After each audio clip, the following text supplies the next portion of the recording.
Black History Month. February is Black History Month.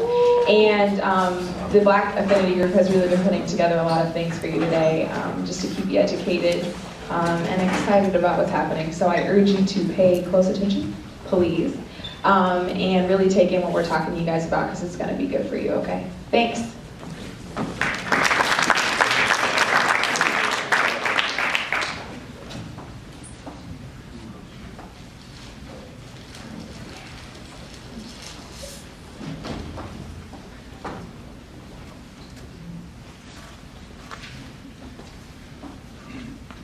I went to Muzzy Central High School, which had close to 2,000 students when I went, and about 25 to 30% of those were students of color. The vast majority of those were black.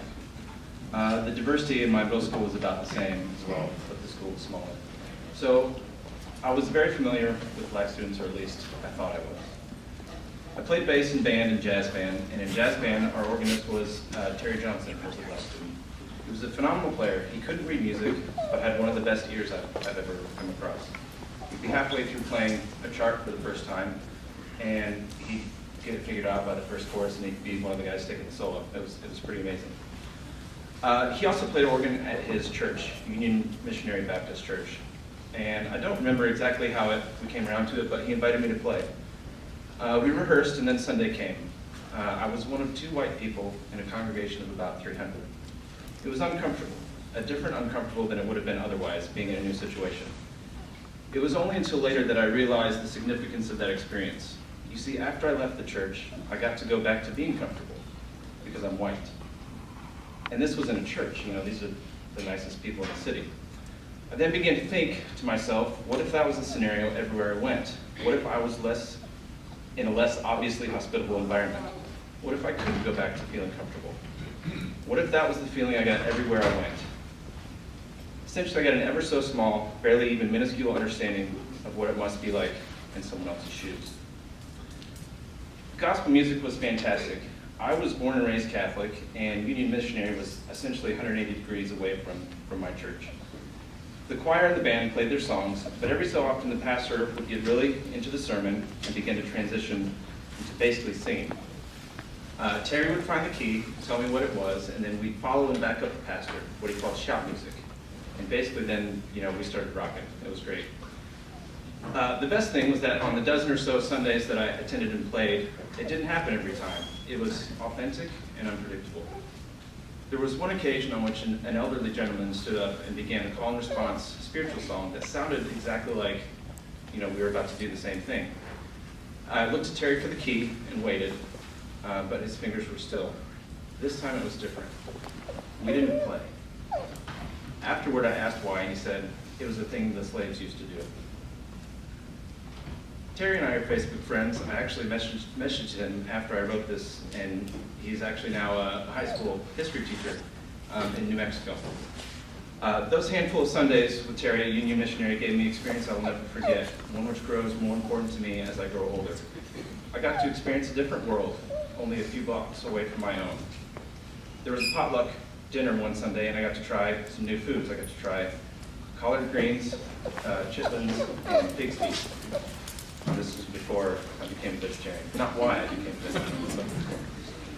I experienced some of the most powerful musical experiences I've had to this date, during one of which I did not play a single note. I believe we all have something in common. For Terry and I, it was music, and what can keep us separated as a people is ignorance, the fear of the unknown. It takes experiences, it takes getting to know someone. It takes getting out of your comfort zone. It takes awareness. It takes love, and it takes kindness. Thank you. And it's really difficult, very, very difficult subject to tackle, because it has to do with a lot of stuff that, some of us can relate to personally, and, it's a very difficult subject, but we want to touch on it because though things may be difficult, though things may make you uncomfortable, we need to talk about it. So we're going to go ahead and start. So if you could go to the next slide for me. This is a video that I want you guys to watch. Please don't look away. It's kind of the theme of the video, but just go ahead and watch, okay?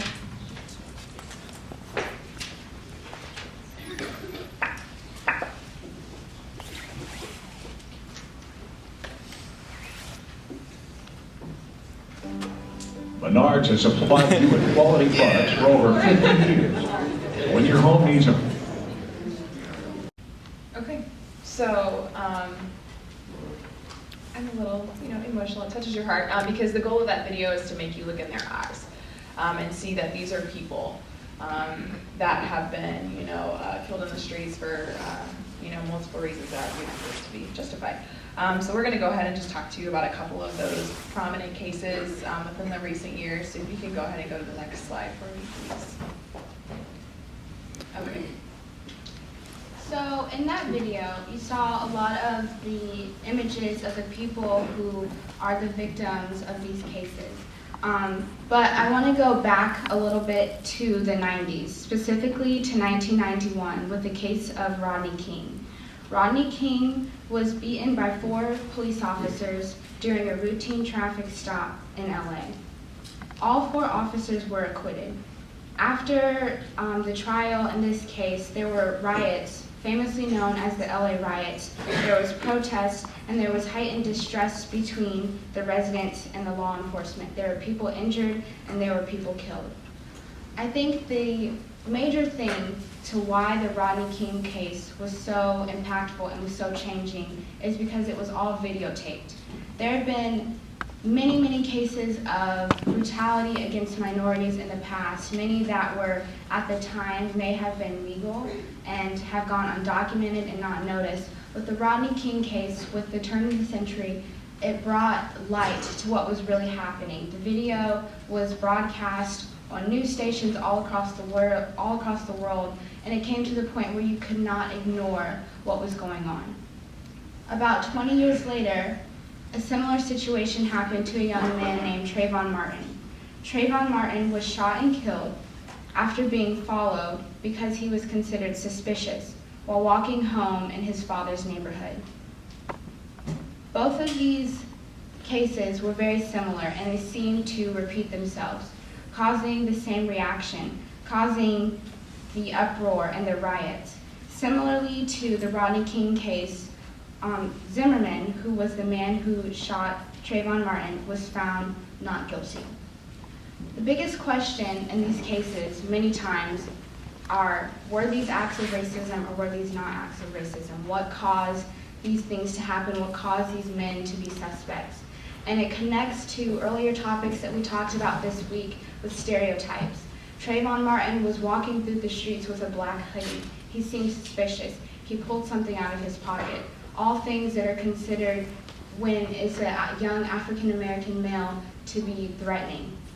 And I think that's a very important thing in all of these cases, is what is behind them that causes the reaction. So social media plays a big role in police brutality, and for instance, in 2014, there was a video of Eric Gardner, and he was being choked,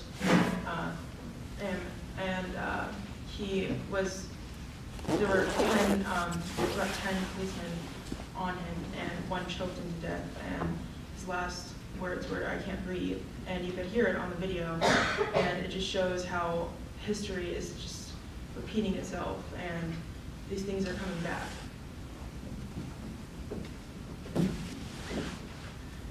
More recently, in 2014, Michael Brown, an 18-year-old, was shot and killed in the street due to the police officer believing he was attempting to escape from a robbery.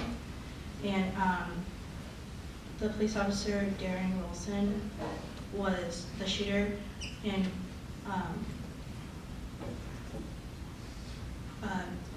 Michael Brown was saying, like, he said, "My hands up, don't shoot." And there was protesting around the shooting. And then in 2015, Freddie Gray died in police custody due to spinal injuries after being arrested for unclear reasons. And the officers were charged, and there were protests and riots. While a lot of this violence happens to men, it also happens to women. In 2015, Sandra Bland died in police custody 3 days after she was arrested. It was a routine traffic stop. She failed to signal a lane change, so she was pulled over. And there was an altercation. She refused to get out of the car because she didn't know why she needed to. And the officer pulled her out of the car.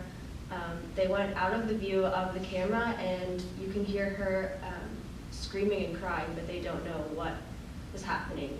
He did threaten to tase her. 2 days after she was found dead in her jail cell, they said it was a suicide. She died by asphyxiation, but she had unusually high levels of THC in her blood system, and so they thought there was something that may have happened that wasn't caught on camera. The officer failed to be punished for anything. He did get in trouble for violating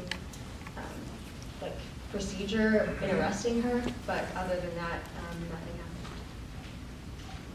happened. So our final case, you can go ahead and go to the next one, is Laquan McDonald. I don't know if you guys have heard about it, but I actually saw the video.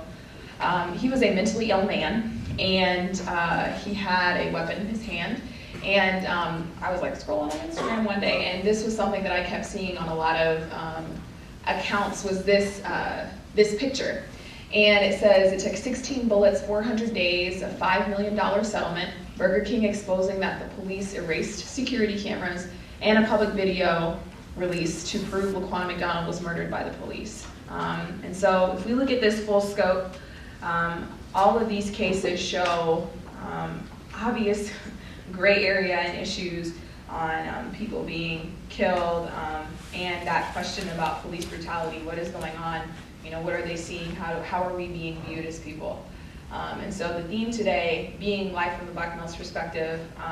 If you look, like I said, back at these, you have Mike Brown, Freddie Gray, Eric Garner, Oscar Grant, the list goes on, and there are people that we don't even know about, that don't make the news. And so today what we're trying to do is hear from students at the school about what that experience is like for them, what it's like for them to be a black male today in our society, to kind of see how they feel, because we all don't know what that experience is like.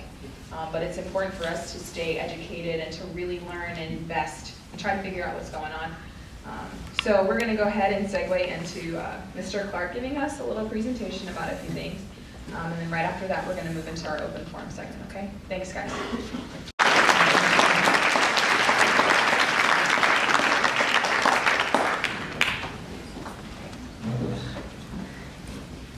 While I get set up, the thing about learning history is that you use history. So what Natalie and all the other students are doing today is providing you perspective, information that you use as you talk to one another, as you speak to one another, as you learn more about one another, so we can make this country, make this world more just. So it's not a passive thing, it's something that's active. You use this to move forward. Ezra, is there a cord that I can plug into? There should be. There should be? Okay, I'm probably gonna go without any music for now.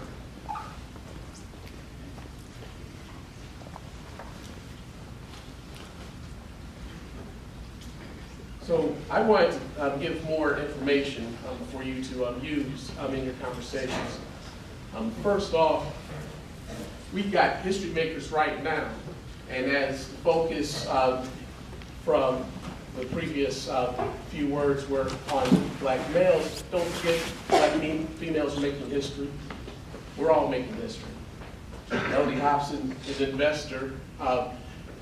She's presently making history as the, thank you, as the leader of Ariel Investments. She's the president, and she's also chairwoman of the board of DreamWorks. You might know her famous husband. Help me out. There's like a bunch of movies, and it takes place in space. I'm trying to think. Star what? Starting on the other. Star Wars? No. Okay, George Lucas. Heard of him? Okay, here's his wife. Now, outside of the Midwest, we had history makers in all other states, including Florida. Back in the 1800s, Mary McLaughlin Bethune was born to parents who were previously slaves.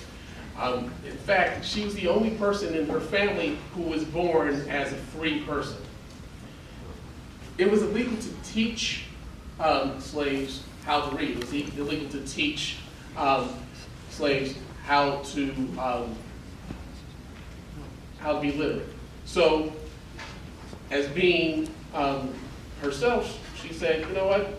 I'm not a slave. I'm going to teach my family how to read. I'm going to teach people how to read. She ended up creating a school. The Daytona Educational and Industrial Training School was the first organization that led into what is today known as Bethune-Cookman University in Daytona.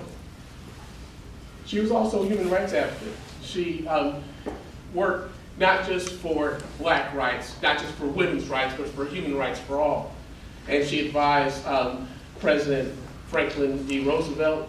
And you might notice in this next picture, down here on the lower left-hand corner, she's with First Lady Eleanor Roosevelt.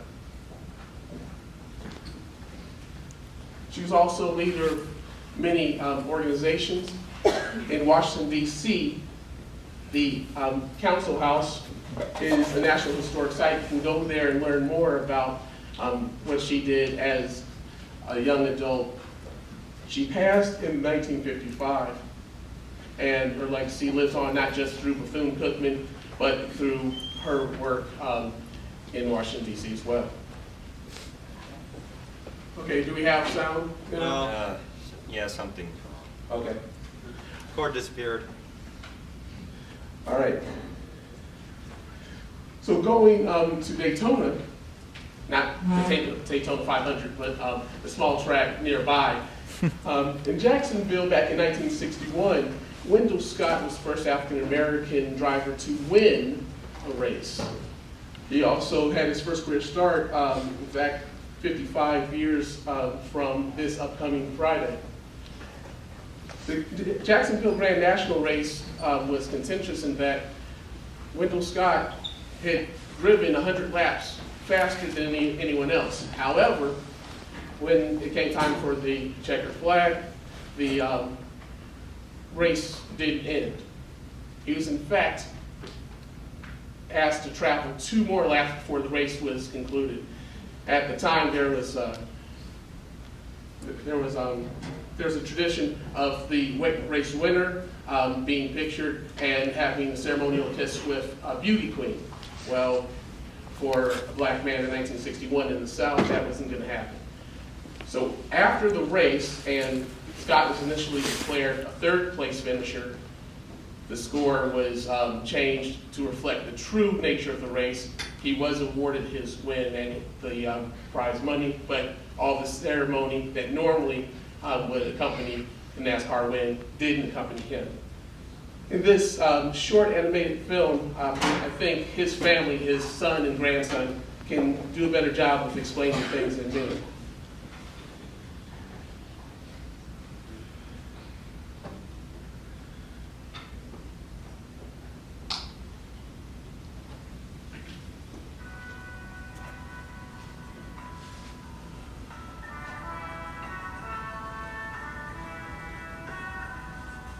You don't have it?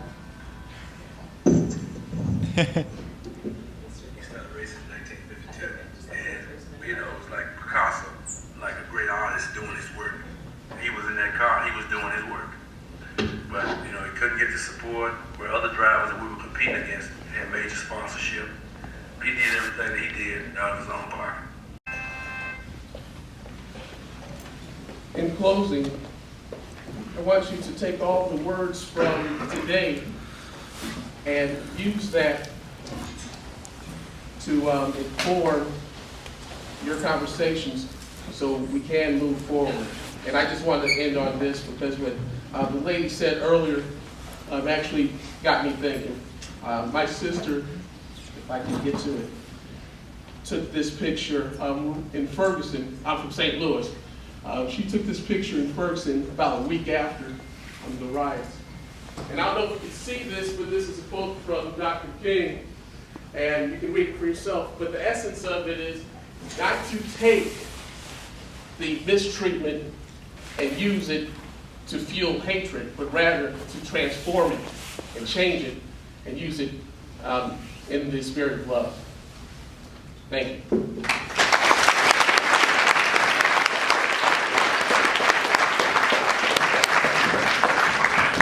Okay, guys, so we're going to go ahead and move on to open forum. So if you guys want to come on down and have a seat. We grabbed a couple black males from obviously Meditative School. And they're just going to talk about personal experiences. It's going to be very conversational. We're asking that you guys be open to asking questions. This is honestly about you learning because they have a different perspective than you. So we're just trying to share and educate.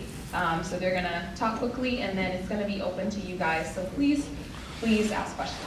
Okay?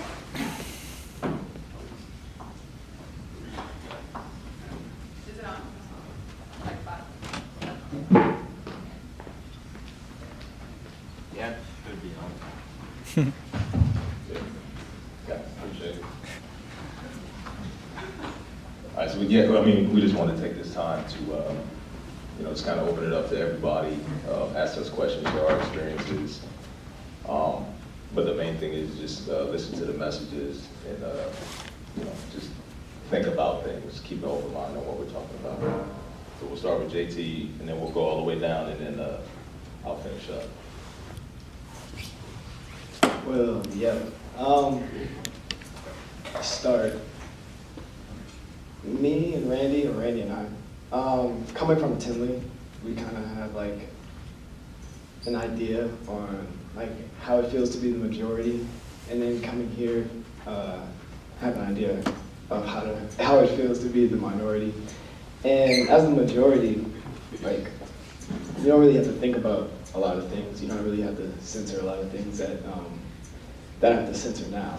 And so it's just different. I mean, it's hard to explain, but I think Randy can explain a little bit more.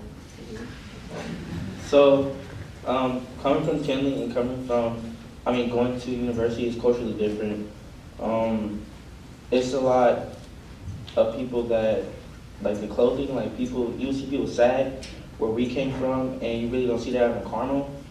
And it's just, you see different things in different places, and it's not bad. I'm just saying, it's just culturally different. All right, so Marcus, Josh, and I, we came from Creekside, so our experience is a little different from JT and Randy's. Creekside is a white majority school, so going from middle school to high school wasn't really a big difference. Going to a white majority school, and it's not really something that makes me feel uncomfortable, but it's something that I have noticed every once in a while, and I don't have a personal experience of racism towards me really, but I'm aware of the experiences that some of my friends have had and people that I know have had.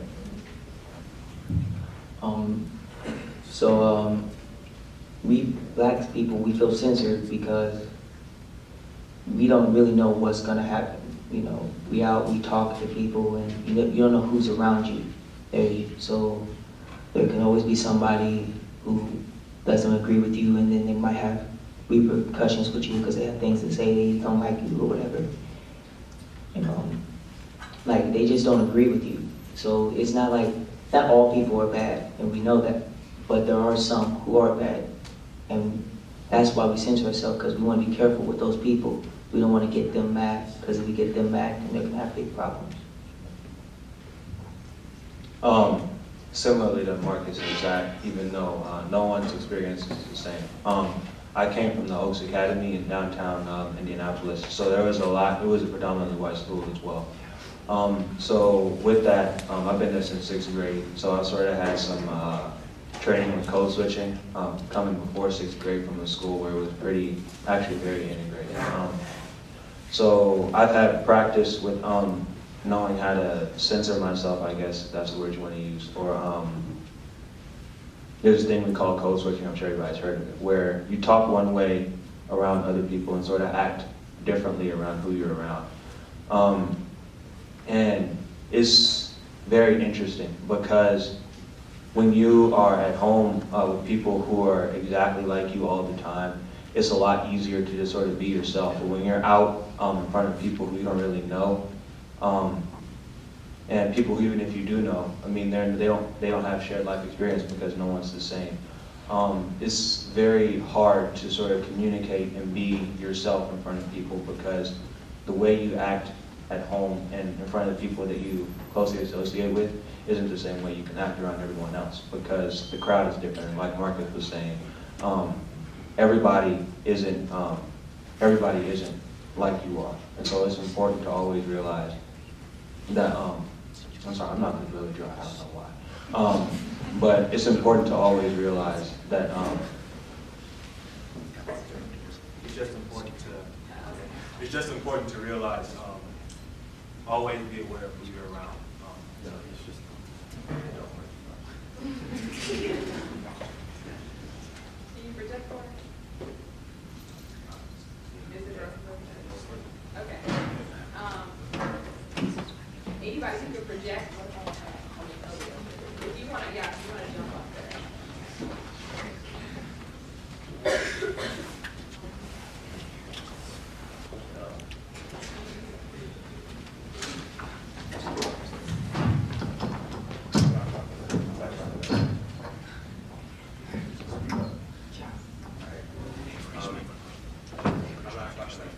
Oh, sorry. That's what everybody said so far, but like especially outside of school, like you have to watch what you say. Teams out there, different people just act differently.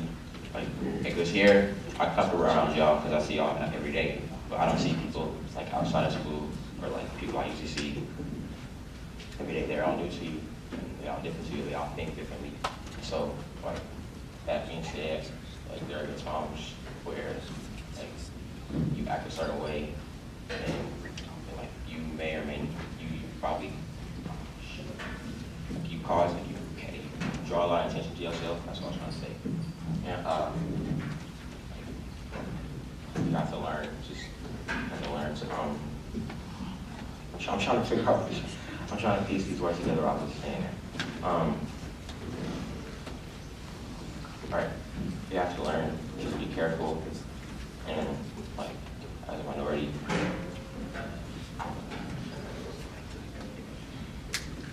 Your turn.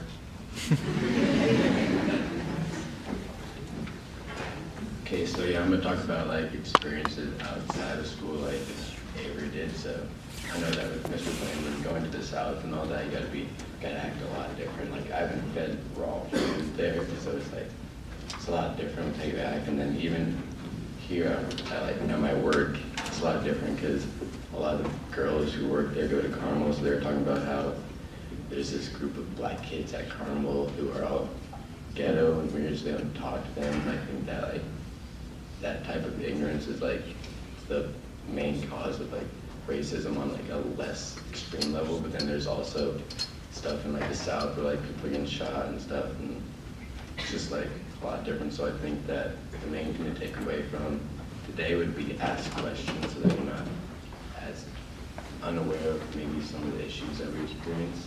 And so, yeah.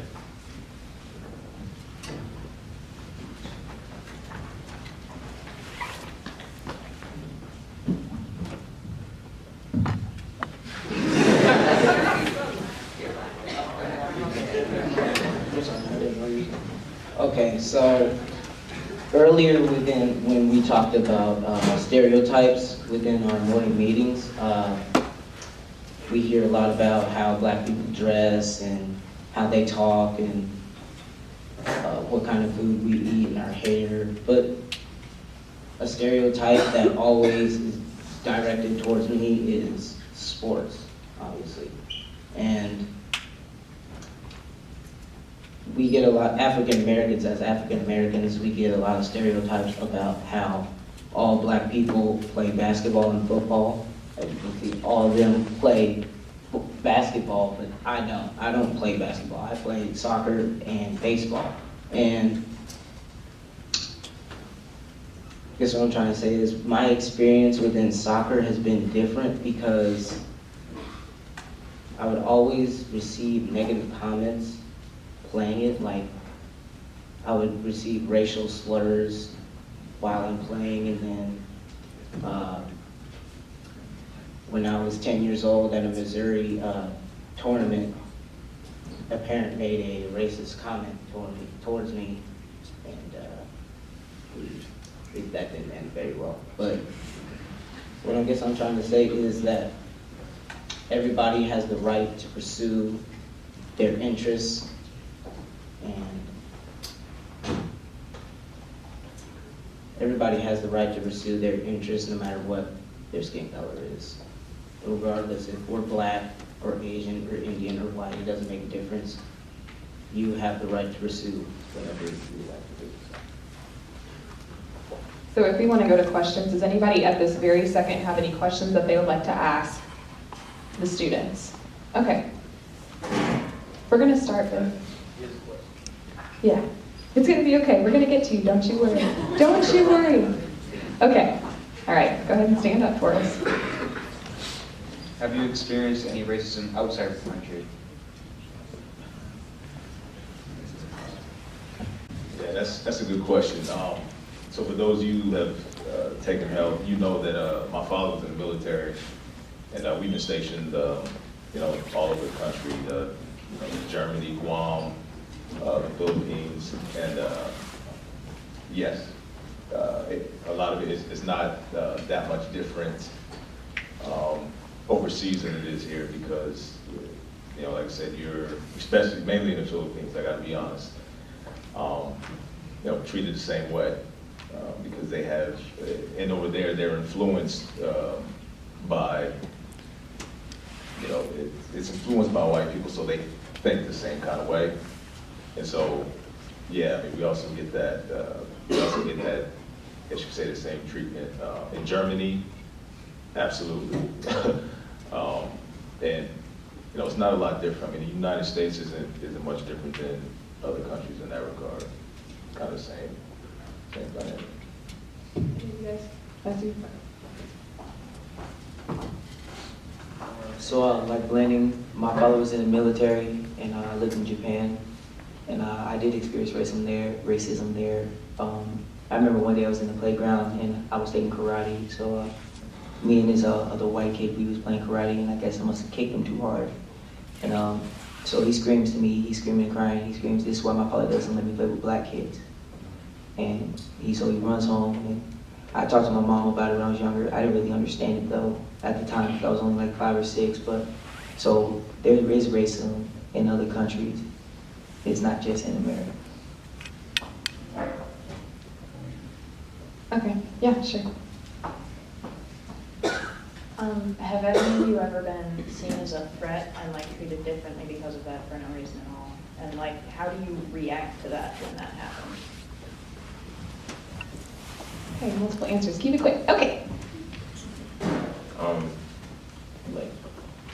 I wouldn't say a threat, but then there are the times when I've gone out with friends and we'll be followed around and people behind us or looking at us in weird ways, and then just being suspicious of you. I've had many experiences like that. Absolutely. For some reason, I seem to find myself in grocery stores a lot. But when I was at the gas station up here on the end of 116th Street, the Marathon gas station. I'm sure everybody's been there. If not, you should. It's really good. But anyway, I was looking for my food or whatever, and so I was zigzagging through the aisles or whatever because I couldn't find the chips. I never can. And so, but the little old cashier lady, I walked in. I was the only person in the store at the time, and so I was walking, and I walked back, and then I had a zig back front, and then walked back. And every time I turned around, she was always an aisle behind me. And one time I stopped, and she actually bumped into me, and she said, "Oh, sorry, I'm just taking inventory." And I said, "Okay, cool." And so I actually did a whole loop back around the store just to see what she would do, because at this point it's a social experiment. And I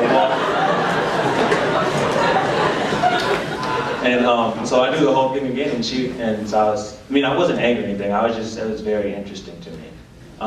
So I wouldn't necessarily say seen as a threat. It's just caution is taken publicly in a lot of situations. So yeah.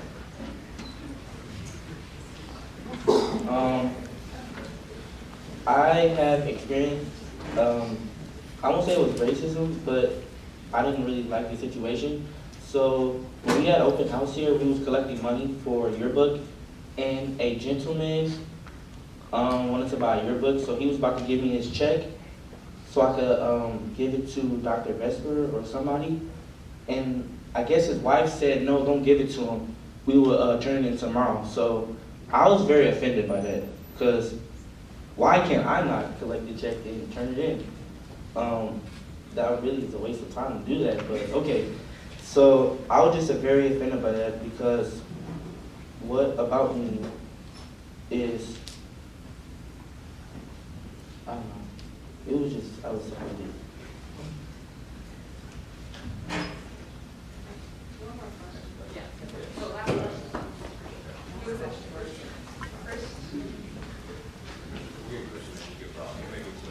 Okay. Go ahead, Christian. Christian Means, go ahead.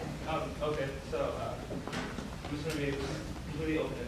So, do you guys think, as of right now, like the status of how Black people are treated in America, and the status of how Black people kind of react to that, and even how we act in public, do you think it would be possible?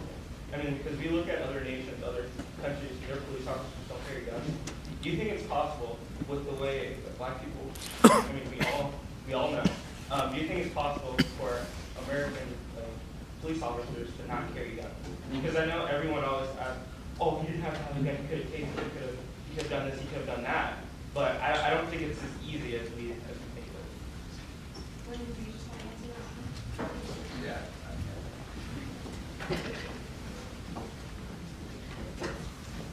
Christian, I think you mentioned a couple things with that. You know, like you said, other countries might not carry firearms and stuff like that.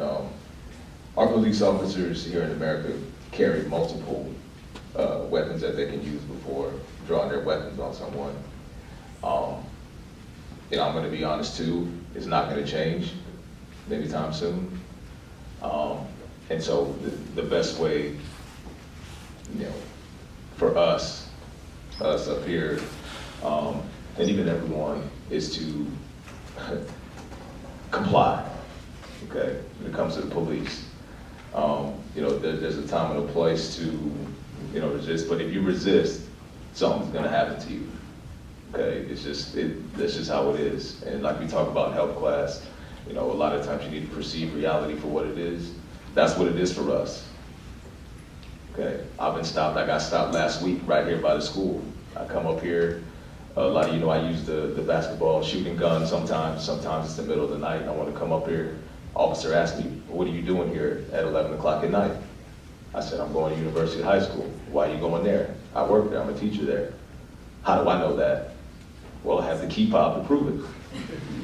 You know, and so a lot of those, and then just me saying that, it turned into, "Well, you're disrespecting me." "No, sir, I'm not disrespecting you." Then it turns into something else, and then maybe be quiet. So even if I was to resist or get out of line or something like that, reality for what it is, that officer's probably going to draw his gun before he draws his taser or his mace or his nightstick or something like that. It's going to turn right into that. And like I said, that's just the reality for us.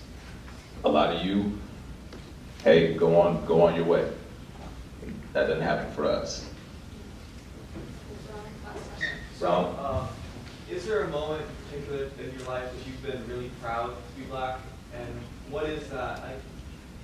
How is that different? In what situations do you find yourself where you're really actually proud to be Black? Every day. like one of you guys wants to answer that? Like I said, me, I'm proud to be black every day. You know, that's just who I am. There's nothing wrong with who you are. Well, I don't know really. I guess like just like when great things happen, like I don't know. I don't know. Okay, all right. I'm sorry. Time's like, you know, the worst thing. But thank you guys. Let's go ahead and give them a round of applause. Thank you guys so much for doing this. Come on off the stage. Okay, Anna. Okay, so now we're going to transition into our music part of our assembly this morning. So to recreate the song Glory, initially performed by John Legend in Common and included on the soundtrack of the hit movie Selma, please welcome the UHS Orchestra, Band, and Choir with special guests Avery Durant and Natalie Murdoch.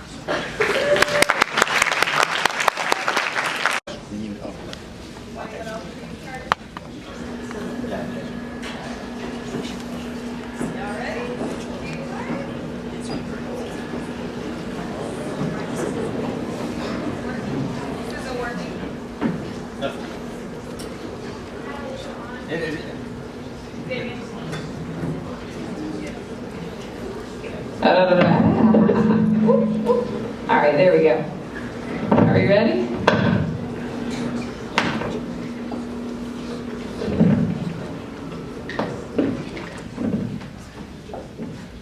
Okay.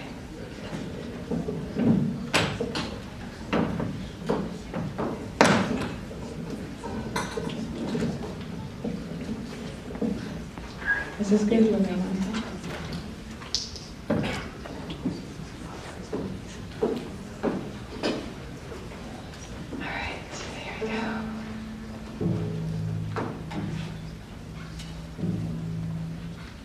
You want it?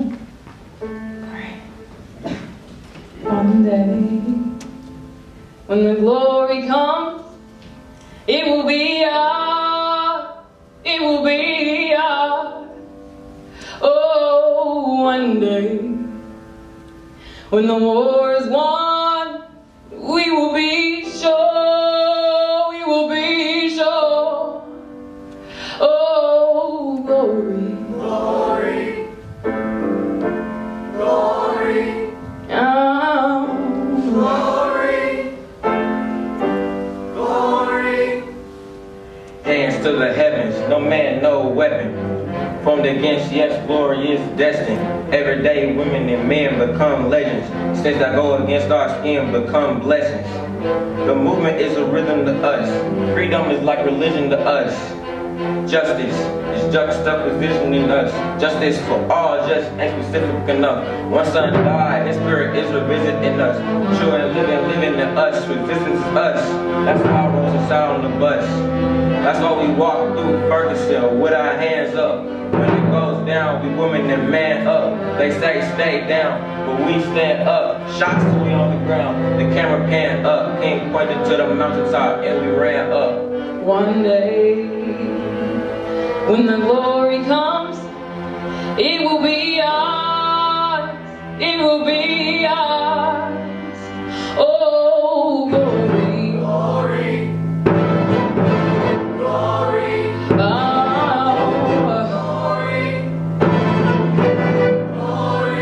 Now the war is not over, and victory isn't won, but we'll fight on to the finish, and then when it's all done, we'll cry glory, oh glory,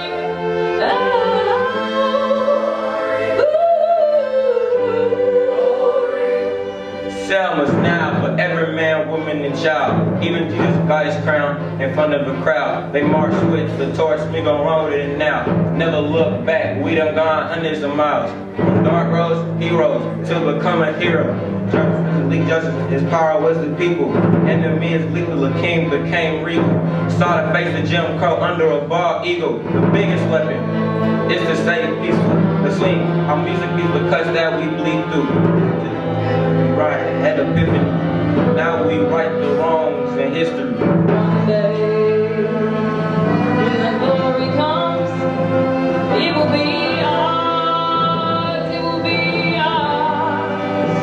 Oh, glory.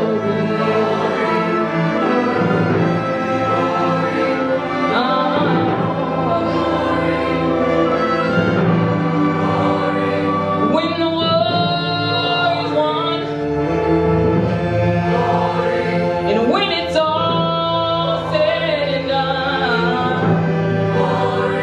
we'll cry glory, glory, oh glory, yeah, yeah, glory. Thank you.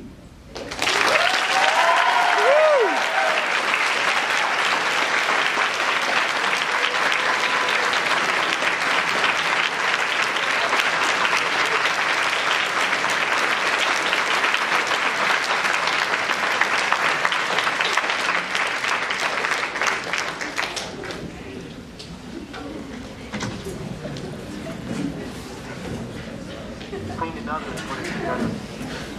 Clean the third and put that. The mic's turned off. It's turned off. No, it's on.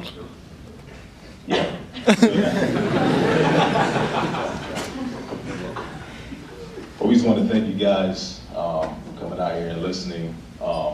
It was really impressive to see you guys engage the whole presentation. Like I said, the main thing that you can take from today is, come out of your bubble a little bit, ask questions. That's the main thing. I think that's one of the main problems that, when you're uncomfortable, you don't talk about it. Sometimes you need to be a little uncomfortable. And so anything you want to ask us, feel free to ask, and we'll tell you. And I think that's a huge step that we need to go forward. Just echoing that, thank you all for just being open-minded and respectful. And I know the Black Affinity Club, there might be a little bit of history and misunderstanding. Why does this club need to exist? What's the point? And hopefully, just from the few times we've all gotten together, you've been able to notice that some barriers are being broken down. Following a lot of these meetings, you guys are coming up, you're asking questions, you're getting involved, you feel comfortable, asking these kinds of questions in front of the whole school and in front of our community. And that's really what it's all about. And that's the real importance of Affinity. So hopefully you all can truly recognize that and continue just being awesome people and supporting your classmates and each other. Thank you all.